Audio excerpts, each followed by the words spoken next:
The Ninja 400 is fitted with a pair system. Most riders have never heard of it. Some bikes refer to it as a smog pump or something like that. So what is it?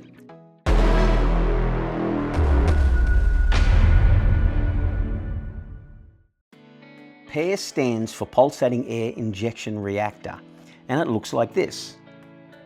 This system was designed to improve emissions by injecting fresh air into the exhaust system to help burn off unburnt fuel. However, when you install an aftermarket exhaust, the PAIR system causes the exhaust to pop and backfire during deceleration. So what we do is eliminate the system. The easiest way to do that is to install a PAIR Eliminator kit like the one we purchased from Jetprime. This kit simply replaces the PAIR system. The PAIR system is attached to the top of the engine in the centre, directly above the exhaust ports. The main system runs out on the right side of the engine where it attaches to the airbox. To get access to the system, you need to remove both side fairings. To remove the system, you need to detach the hose from the airbox and blank that hole off. The wiring is then unplugged. Then the two bolts that attach it to the engine are removed.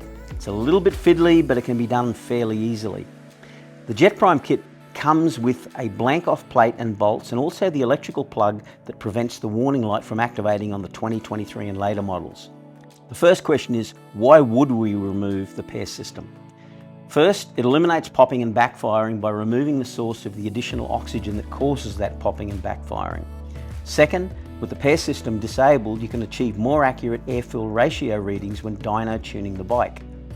Third, because no oxygen is being added to the unburnt fuel in the pipes, less heat is generated in the exhaust system.